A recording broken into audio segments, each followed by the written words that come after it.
Assalamualaikum warahmatullahi wabarakatuh. Selamat pagi anak-anakku sekalian, terutama yang melihat daripada video pembelajaran ini. Sesuai dengan materi kita yang bab terakhir daripada kelas 11 IPS itu adalah bencana. Nah, dimana pas negara kita saat ini itu pun juga mengalami daripada bencana, dimana termasuk kategori jenis bencana penyakit yaitu wabah virus COVID-19.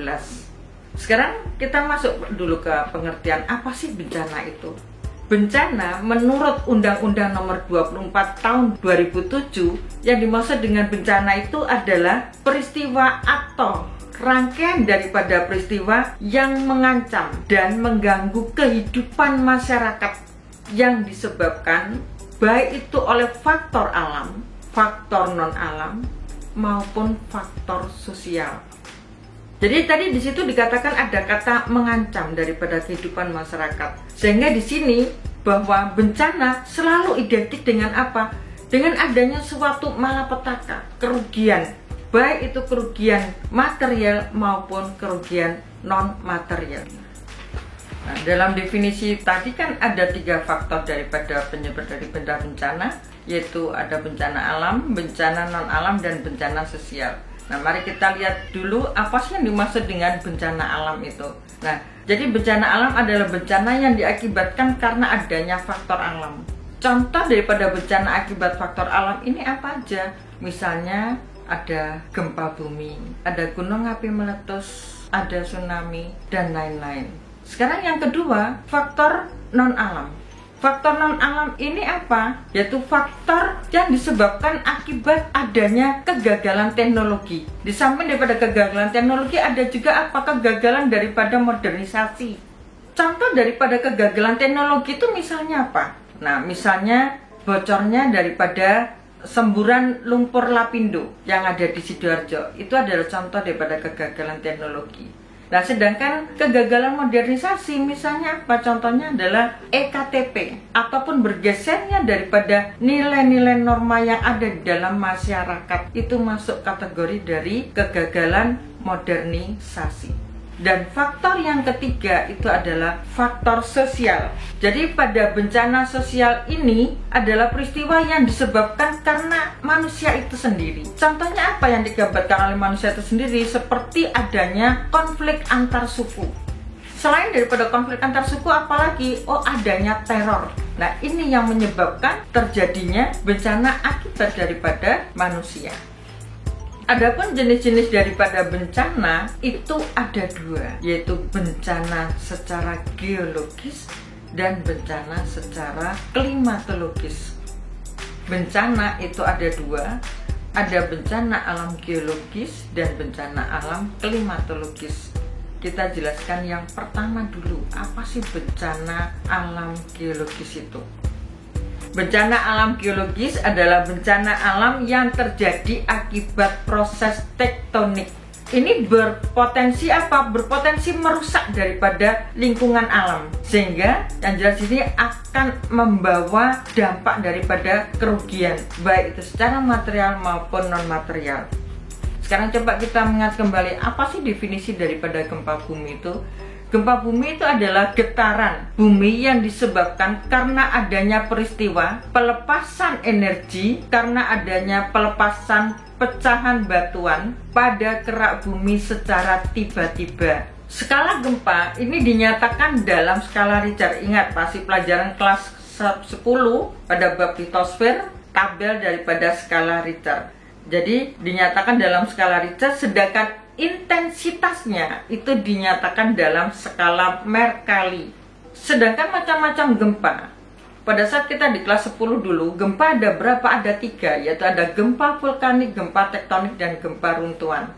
Nah, untuk ini kita bahas hanya 2 aja, dimana gempa ada 2, yaitu ada gempa tektonik, dan yang kedua itu nanti adalah gempa vulkanik.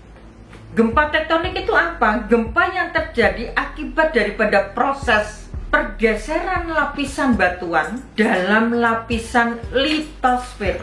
Sedangkan pada gempa bumi vulkanik kaitannya selalu dengan apa? Selalu dengan gunung api. Di mana gempa ini bisa terjadi sebelum gunung api itu meletus ataupun daripada sesudah gunung api meletus. Kalian pasti tahu pada contoh-contohnya, baik itu gempa bumi tektonik ataupun pada gempa bumi vulkanik.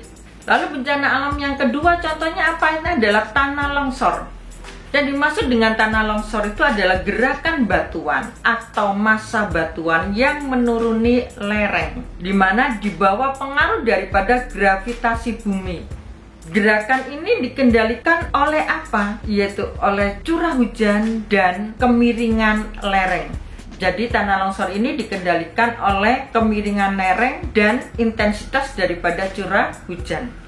Akibat daripada bencana tanah longsor ini dapat menimbun daripada rumah-rumah penduduk, sehingga pada tanah longsor ini kerugiannya tidak hanya pada nyawa tetapi juga pada harta benda daripada masyarakat sekitarnya.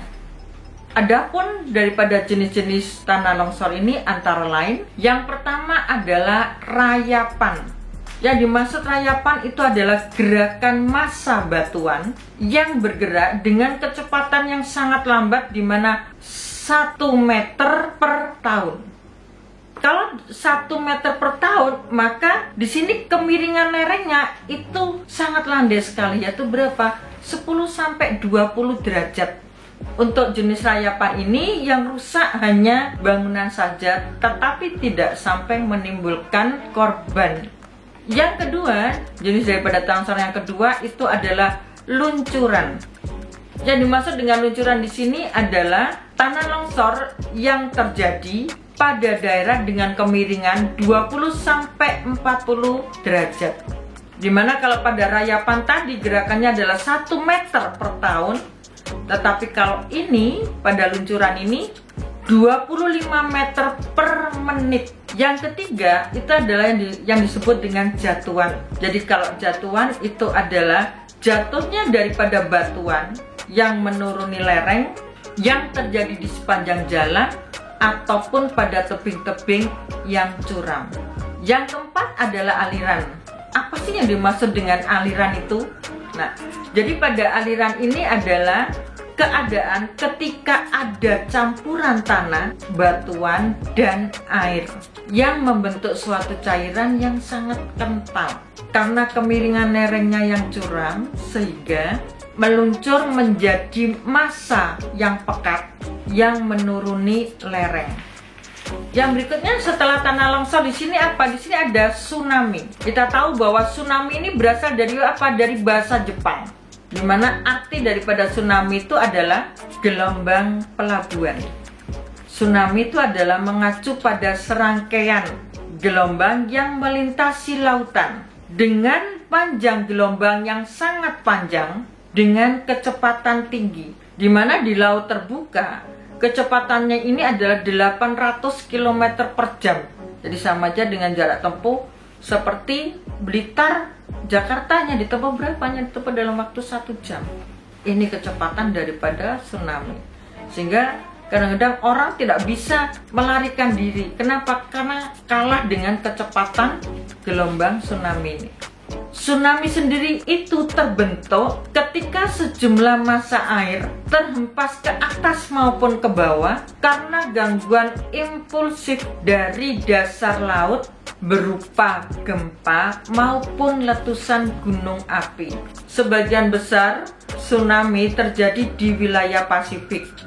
Mengapa kok terjadi di wilayah Pasifik? Karena wilayah ini dikelilingi oleh busur gunung api, rangkaian pegunungan, dan zona subduksi yang menjadi lingkaran api. Jadi contohnya kapan? Contohnya terjadi pada bulan Desember pada tahun 2004 yang kita kenal dengan tsunami Aceh.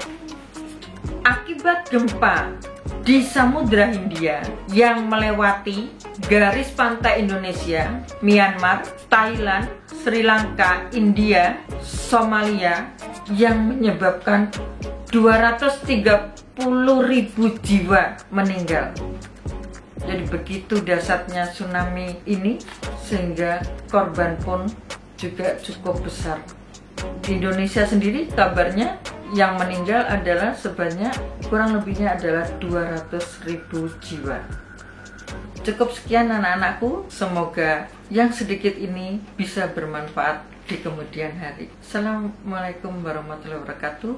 Selamat pagi, sampai berjumpa kembali.